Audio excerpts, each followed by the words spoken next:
这是 OneManDiff DIY CFE Type B 套件的安装视频。套件内包含 PCB 底座、铜制外壳、2片高导热硅脂贴和6颗螺丝以及一把螺丝刀。DIY 套件内不包含 SSD， 需要自行购入或是直接购入店内的成品。首先是需要将硅脂贴放置于 PCB 底座上，主要是用于 SSD 底部的散热可以传递到 PCB 底座上。硅脂贴使用时需要小心地撕开保护膜，切勿用力拉扯，导致其断裂而无法使用。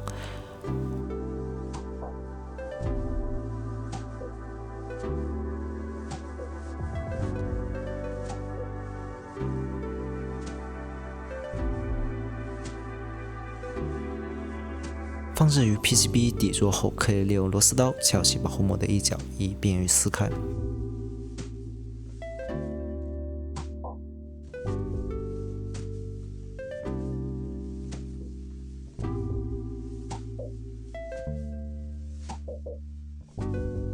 接下来是安装 SSD 的步骤，将 SSD 插入转接器中时会有这样的一个倾斜角度，这是正常并且正确的安装角度。安装时可以采用我这一种推入方式或是其他方式，这个就根据个人安装习惯而选择。但千万要小心，不要太过用力而导致 SSD 或转接器损坏。SSD 安装后可以稍微调整一下，确保其平稳的居中放置于硅脂贴上，并且与 PCB 底座平行。接下来是将另一块硅脂贴覆盖在 SSD 的主控颗粒上面，也就是这样一个大芯片，一样的撕开保护膜后放置。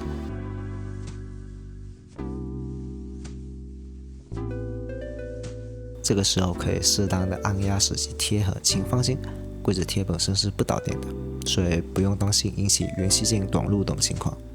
同样可以用螺丝刀辅助撕开另一面的保护膜。接下来是安装外壳，在安装外壳之前，先不上螺丝，外壳对准螺丝孔后，用手先捏着，观察周围缝隙是否平稳无变形，以及外壳与 PCB 底座是否契合，确保没问题后就可以开始上螺丝。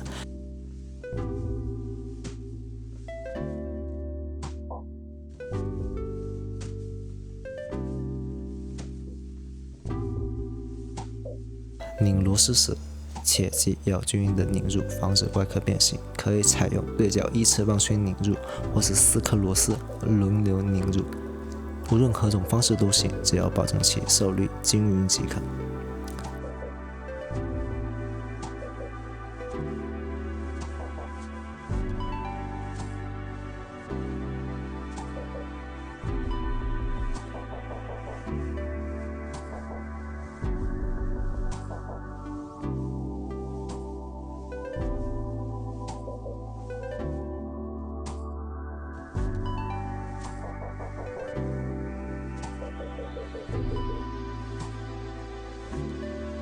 上到螺丝紧后，稍稍用力再拧紧一点，这样就完全安装完成。